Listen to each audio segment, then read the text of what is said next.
دوستان سلام، مخلص همیشگی شما یعنی بنده موشکاف بازم خدمت رسیدم. رفقا یادتونه همین ماه پیش شیخ فری سر و کلش تو تیویریش پیدا شد و قپی اومد که به اسب تورم لگام زده؟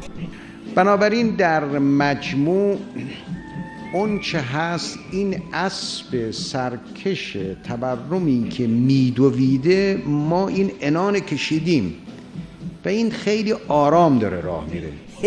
حالا الان تو فینال مذاکرات یه سر و صداهایی از استبل مجلس بلند شده که نشون میده اسب تورم که سهله، اسبای دلواپس هم لگام پاره کردن و به شیهه کشی افتادن. مردم در اضطرارند و آن وقت معاون اول رئیس جمهور میگوید کنترل قیمت‌ها اصلا به قیافه این دولت نمیآید.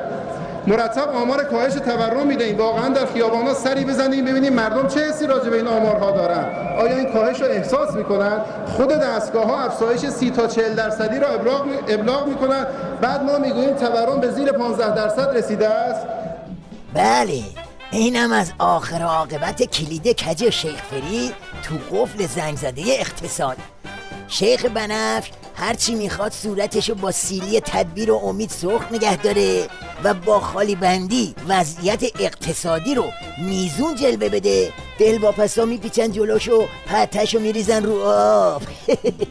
با احتساب نرخ رسمی تورم در جامعه و بالا رفتن قیمت‌ها، قدرت خرید مردم به ویژه اقشار آسیب پذیر بین 30 تا 50% کاهش یافته است.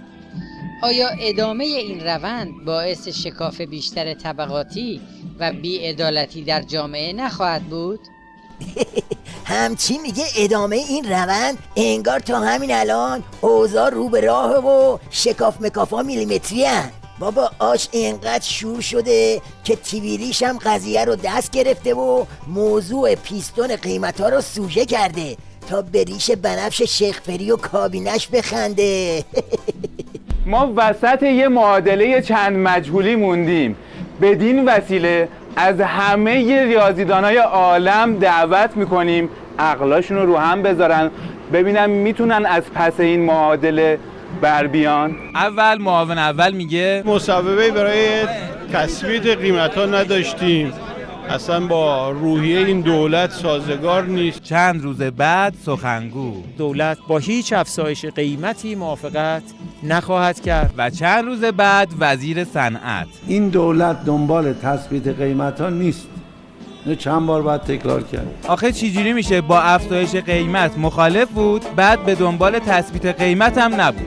یکی یه تحلیلی تفسیری بده، ما که حسابی هنگ کردیم. پیدا کنید پرتقال فروش رو. ته خط تنها رایی که واسه شیخ فری مونده آویزون شدن به دنب مذاکراته.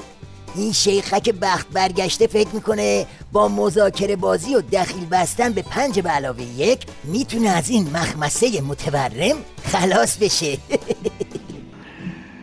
اگر ما میخواهیم برای اشتغال کاری بکنیم و اون خیلی بیکاران یا لشکر بیکاران یا جوانهای عزیزی که امروز در انتظار شغل و کار هستند که عدد اونها هم بالاست و اکثر اونها هم تحصیل کرده هستند، اتفاقا یکی از راهاش اینه که این مذاکرات به نتیجه برسه.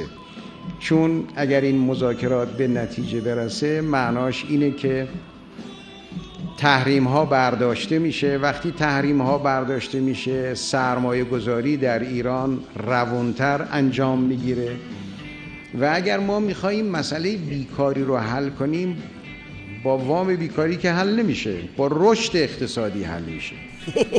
سنار بده آش، به همین خیال باش. تا همین جای کار که عبا و عمامه، کاسه و کمچه و دار و ندار رو دادید، 2000 از تحریمام کم نشد. با این وعده های سرخرمن نمیتونید برم نظام زهرمالتون رو بخوابونید. سرابه حاجی بنفشه، سرابه. این گره با مذاکره با نمیشه، با کله کردن ولایته که با میشه.